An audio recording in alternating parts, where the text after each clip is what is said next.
Welcome to सुबह जेस 501 पे। आज है 26 जुलाई और 26 जुलाई से आगे के जितने भी current affairs most important question बनेंगे वो हम इस वीडियो में और इस चैनल पे शेयर करेंगे। तो चैनल को सब्सक्राइब और बेल आइकन को प्रेस जरूर कर लेना इस तरह के करंट अफेयर्स और most importance GK current affairs या फिर अलग अलग तरह के कहते हैं स्टडी के लिए। चलिए शुरू करते हैं। किस देश ने 2025 में G20 की अध्यक्षता की? नेक्स्ट इसका सही आंसर हो जाएगा ब्राज़ील। जनवरी 2025 में किस भारतीय खिलाड़ी ने ऑस्ट्रेलिया ओपन जीता? तो वो है सुमित नागल जी। 2025 की जनगणना किस तकनीक से हो रही है? मोबाइल ऐप आधारित।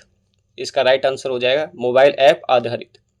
नेक्स्ट क्वेश्चन, भारत में किस राज्य ने 2025 में पहली बार 100% ईवी आधारित बसें लॉन्च की हैं? गुजरात, महाराष्ट्र, दिल्ली, तमिलनाडु। राइट आंसर हो जाएगा दिल्ली। नेक्स्ट क्वेश्चन, किस देश ने 2025 में पहला लोनर स्पेस होटल लॉन्च किया है? तो वो है अमेरिका, रूस, चीन, जापान। राइट आंसर अमेरिका हो जाएगा। बहुत ही इंपॉर्टेंट क्वेश्चन है गाइस, तो इसको कहता है नोट डाउन भी करते रहें साथ के साथ। पीडीएफ में आपको डिस्क्रिप्शन में प्रोवाइड करवा दूँ, वहाँ से आप अच्छे से देख सकते हैं। अर्थव्यवस्था और योजनाओं से रिलेटेड कुछ most important current affairs. Bharat की 2025 की अनुमानित जीडीपी वृद्धि दर कितनी मापी गई है? तो 7.2 मापी गई है। डिजिटल इंडिया एक्ट 2025 का उद्देश्य क्या है? सोशल मीडिया पर रोक, डेटा सुरक्षा, फर्जी न्यूज पर नियंत्रण पाना। राइट आंसर हो जाएगा सभी विकल्प। नेक्स्ट क्वेश्चन, 2025 में किस योजना को 5 वर्षों के लिए बढ़ा दिया गया है? उज्ज्वल योजना, आयुष्मान भारत, प्रधानमंत्री गरीब कल्याण योजना या स्वच्छ भारत। राइट आंसर इसका हो जाएगा आयुष्मान भारत। नेक्स्ट क्वेश्चन, अंतर्राष्ट्रीय घटनाएं। 2025 में ओलंपिक खेल कहाँ आयोजित हो रहे हैं? पेरिस में, लॉस एंजेलिस में, टोक्यो, रोम। राइट आंसर हो जाएगा पेरिस में। 2025 में यूएन के महासचिव कौन हैं? Antonio Guterres, Boris Johnson, Narendra Modi, justice Trudeau. Right answer इसका एंटोनियो गुटेरस हो जाएगा। नेक्स्ट, वर्ष 2025 के ओलंपिक खेलों का आयोजन किस देश में हो रहा है? राइट आंसर इसका हो जाएगा फ्रांस। अब फ्रांस की बात आती है तो इसके बारे में थोड़ा सा पढ़ लेते हैं। फ्रांस, पेरिस और फ्रांस 2025 में ग्रीष्मकालीन ओलंपिक खेलों की मेजबानी कर रहा है। यह तीसरी बार है जब पेरिस ओलंपिक की मेजबानी कर रहा है। तो फर्स्ट बार कब किया था? 1900 में, और सेकंड बार 1924 में की थी। यह आयोजन जलवायु अनुकूल और तकनीकी रूप से अत्याधुनिक होगा। नेक्स्ट क्वेश्चन की बात करते हैं। किस देश में 2025 में G20 शिखर सम्मेलन की अध्यक्षता की? वो ब्राजील ने की। तो ये रिपीटेड क्वेश्चन है, इसके बारे में थोड़ा सा पढ़ते हैं। भारत के बाद ब्राजील ने 2025 में G20 की अध्यक्षता संभाली। तो पहला कौन है? भारत। आगे थोड़ा सा देखते हैं। इस बार का focus climate action, global south corporation और डिजिटल इकोनॉमी पर था। नेक्स्ट क्वेश्चन, 2025 में नोबेल शांति पुरस्कार किसे दिया गया? तो राइट आंसर इसका हो जाएगा जलवायु परिवर्तन कार्यकर्ताओं के समूह को। किस चीज के लिए दिया गया वो देख लेते हैं। क्लाइमेट चेंज एक्टिविटीज ग्रुप को नोबेल शांति पुरस्कार दिया गया, जिन्होंने ग्लोबल वार्मिंग के खिलाफ दुनिया भर में आंदोलन चलाया और सरकारों को पर्यावरण नीतियों में बदलाव लाने के लिए मजबूर किया। इसी से रिलेटेड मोस्ट इंपोर्टेंट अवार्ड्स के बारे में देख लेते हैं एक बार। भारत रत्न किसे दिया गया? रतन टाटा जी को दिया गया, जिनकी अभी मृत्यु हो गई है। नोबेल शांति पुरस्कार किसको दिया गया? जलवायु परिवर्तन कार्यकर्ताओं के समूह को दिया गया। ज्ञानपीठ पुरस्कार किसको दिया गया? गुलजार जी को दिया गया। पद्म भूषण पुरस्कार किसको दिया गया? डॉक्टर वीरघीस कुरियन जी को दिया गया है। अमूल के संस्थापक थे और अभी इनका निधन हो गया है। आगे देखते हैं, ऑस्कर अवार्ड किस मूवी को दिया गया? तो best international feature the Gandhi effect भारतीय फिल्म को दिया गया है। खेल रत्न किसको दिया गया है? लक्ष्य सेन को दिया गया है। किस खेल में दिया गया है? बैडमिंटन में। राष्ट्रीय शिक्षक पुरस्कार किसको दिया गया? रमेश कुमार पाटिल को दिया गया। कहाँ के रहने वाले? महाराष्ट्र के। दादा साहेब फाल्के पुरस्कार किसको दिया गया? मरणोत्तम डायरेक्टर जी को दिया गया है। नेक्स्ट क्वेश्चन, ये रिपीटेड हो गया क्वेश्चन, ये भी थोड़ा रिपीटेड हो गया है। हाँ, नेक्स्ट क्वेश्चन, 2025 में नाटो का नया सदस्य कौन बना है? दोस्तों यूक्रेन बना है। अब यूक्रेन की बात आती है तो यूक्रेन के बारे में थोड़ा पढ़ते हैं। यूक्रेन को 2025 में आधिकारिक तौर पर नाटो में शामिल किया गया है, जो रूस यूक्रेन युद्ध के बाद एक ऐतिहासिक कदम माना गया है। इससे यूरोप की सुरक्षा नीति में बड़ा परिवर्तन आएगा। 2025 में कौन सा देश सबसे पहले 100% ग्रीन एनर्जी नेशन बना? वो आइसलैंड, नॉर्वे, स्विट्जरलैंड, डेनमार्क। दोस्तों राइट आंसर हो जाएगा डेनमार्क। डेनमार्क ने पहला देश बन चुका है जिसने बिजली की ज़रूरतें पवन, सौर और जल ऊर्जा से पूरी की है। यह जलवायु परिवर्तन के खिलाफ एक प्रेरणादायक इस्पत उपलब्धि है। 2025 में एआई ग्लोबल ट्रीटी पर किस शहर में हस्ताक्षर हुए? तो दोस्तों इसका राइट आंसर हो जाएगा जिनेवा। जिनेवा की बात करते हैं तो 2025 में जिनेवा में एआई ग्लोबल ट्रीटी पर दुनिया के 60 से ज़्यादा देशों ने हस्ताक्षर किए। इसका उद्देश्य एआई के सुरक्षित और नैतिक उपयोग को सुनिश्चित करना होगा। विज्ञान और तकनीक के मामले में कुछ इंपॉर्टेंट क्वेश्चन देखते हैं। आइसरो ने 2025 में कौन सा नया मिशन लॉन्च किया था? तो वो है मंगलयान 2। नेक्स्ट क्वेश्चन, भारत का पहला हाइपर लूप प्रोजेक्ट 2025 में कहाँ शुरू हो रहा है? तो वो हो रहा है मुंबई पुणे में। याद रखना, भूल मत जाना। 2025 में भारत द्वारा मंगल पर भेजे गए दूसरे मिशन का नाम क्या है? वो है मंगलयान 2। मंगलयान 2 के बारे में पढ़ते हैं। आइसरो ने 2025 की शुरुआत में मंगलयान 2 को लॉन्च किया।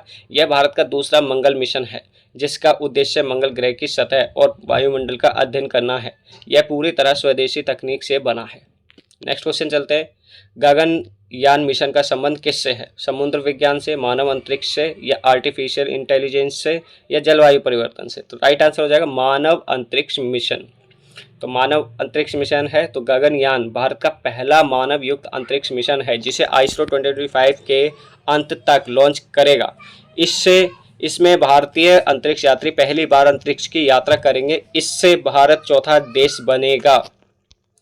नेक्स्ट क्वेश्चन, भारत का पहला क्वांटम कंप्यूटर 2025 में कहाँ स्थापित किया गया? तो वो है आईआईटी मद्रास में। बहुत शक्तिशाली कंप्यूटर होते हैं ये, जो जटिल समस्याओं को सेकंडों में हल कर देते हैं।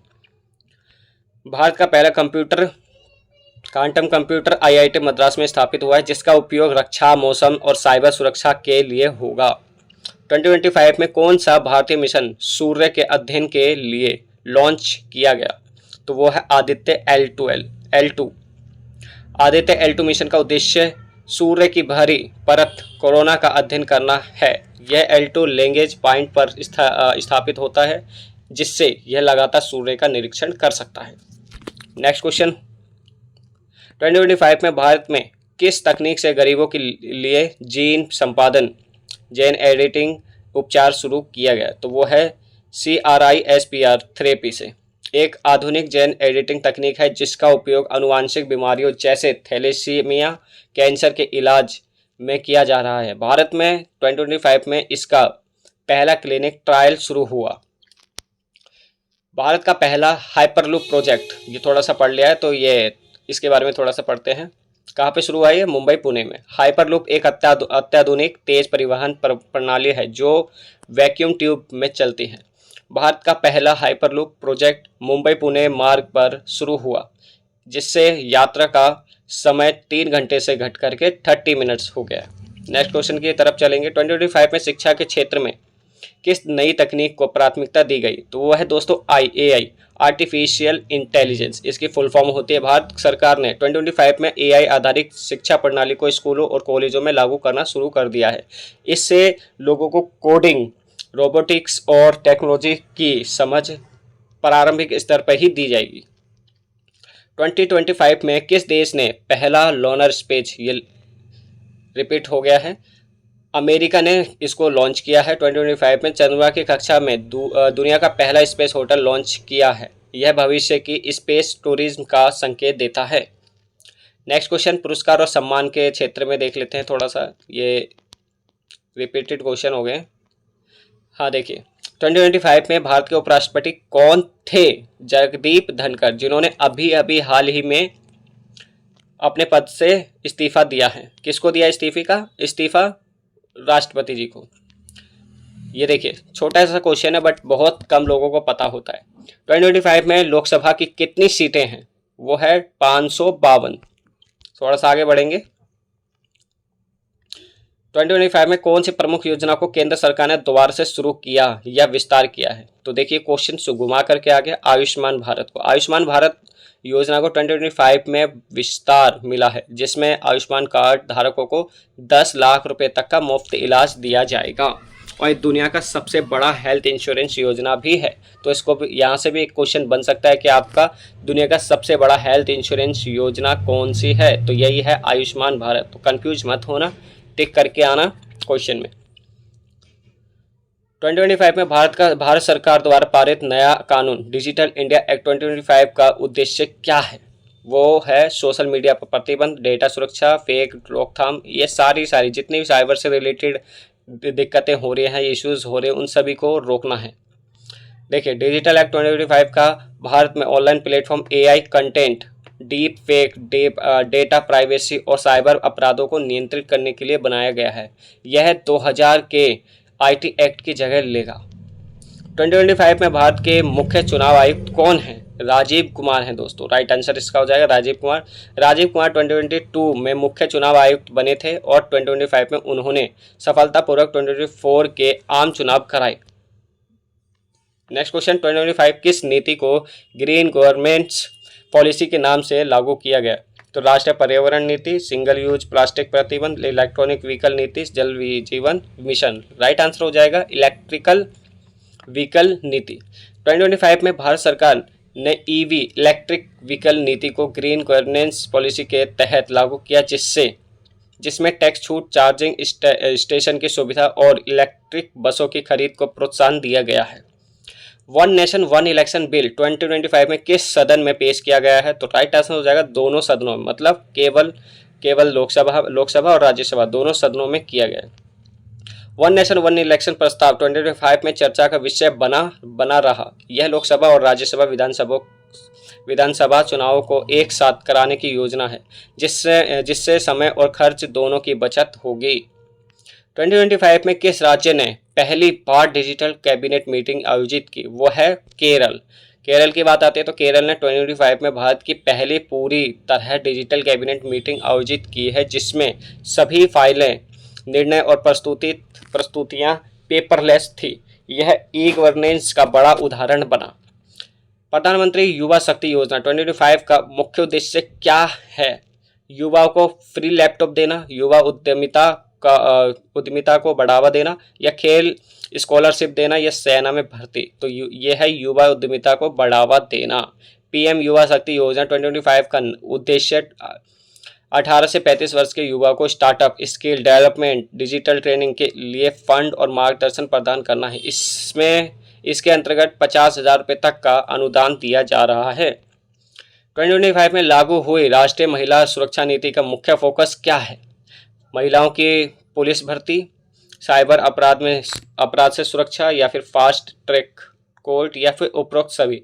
तो राइट आंसर इसका दोस्तों बताना मुझे क्या है कमेंट बॉक्स में। चलिए, आज के करंट मोस्ट इंपोर्टेंट 40 क्वेश्चन कहते हैं कंप्लीट होते हैं। मिलेंगे नेक्स्ट वीडियो में बहुत ही अच्छे करंट अफेयर्स के साथ, बहुत ही अच्छे जीके के साथ। तब तक के लिए चैनल को सब्सक्राइब और बेल आइकन को प्रेस जरूर कर लेना। और यहाँ पे इस चैनल पे आपको इंपॉर्टेंट्स नोटिफिकेशन भी मिलते रहते हैं, तो उस चीज़ के लिए भी चैनल को सब्सक्राइब जरूर कर लेना। और ये करंट अफेयर्स की वीडियो आपको डेली इवनिंग टाइम में मिल जाएगी। ठीक है, मिलते हैं नेक्स्ट वीडियो में।